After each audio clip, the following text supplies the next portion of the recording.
اللہ رب العزت قرآن مجید میں فرماتے ہیں وَإِذَا الْوُحُوشُ حُشِرَتْ، وہ وقت بھی یاد کریں قیامت والے دن جانور بھی اٹھائے جائیں گے، ان کو بھی اکٹھا کیا جائے گا، کوئی مقصد ہے نا۔ جی جی۔ تو سب سے پہلے تو اللہ رب العزت اپنے عدل کا اظہار فرمائیں گے۔ اس مالک نے اس دنیا میں اعلان کروایا ہوا تھا کہ میرے بندو انی حرمت الظلم علی نفسی فلا تظالموا، میں نے اپنے لیے ظلم کو حرام کر لیا تو تم میرے بندے ہو کر، میری مخلوق ہو کر آپس میں ظلم نہیں کرو۔ اور فرمایا نبی علیہ الصلوۃ والسلام نے ان الظلم ظلمات یوم القیامہ، دنیا میں کیے ہوئے ظلم قیامت والے دن سخت اندھیرے بن جائیں گے۔ تو ان ظلموں کا بدلہ کہاں ہوگا؟ اللہ رب العزت اپنا عدل، اپنا انصاف دکھانے کے لیے اپنی اس بے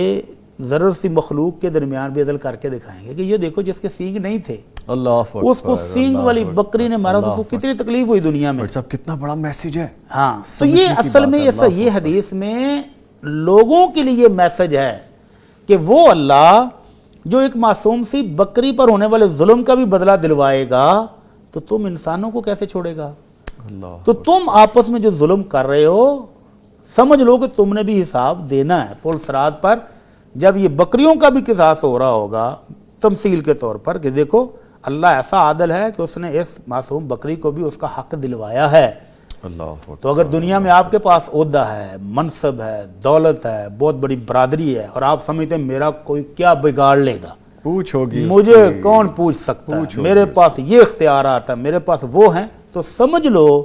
کہ جن مظلوموں کے تم نے حق دبائے، حق کھائے، جن پر تم نے ظلم کیا، پل صراط پر پھر دے کے گزرنا ہے۔ تو اس لیے نبی علیہ السلام نے ایک دفعہ پوچھا تھا نا صحابہ اکرام سے اتدرون من المفلس، میرے صحابہ تمہیں پتہ ہے کہ میری امت کا سب سے کنگال آدمی،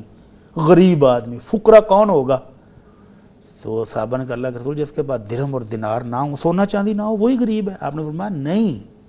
قیامت والے دن آئے گا اور پہاڑوں جیسی نیکیاں لے کر، نماز، نفلی، روزے، زکوٰۃ، حج، بے شمار نیکیاں کما کے آئے گا، لیکن کسی بندے کو تھپڑ مارا ہے، کسی کا حق کھا گیا، کسی کو قتل کیا، کسی پر تہمت لگائی، تو ایسے ایسے ظلم کر کے جب آئے گا تو قیامت والے دن فرشتے کہیں گے اللہ یہ حقوق لینے والے بھی موجود ہیں، تو ان مظلوموں کو اس کی نیکیاں دی جائیں گی کیونکہ وہاں درہم دینار تو ہے نہیں، تو اس نیکیوں والے کی نیکیاں لے کر مظلوموں کو دے دی جائیں گی اور فرشتے رپورٹ دیں گے کہ اللہ اس کا کھاتا ختم، نیکیاں ختم ہو گئی ہیں اور مظلوم ابھی باقی ہیں، تو حکم ہوگا کہ مظلوموں کے گناہ لے کر اس پر ڈال دو،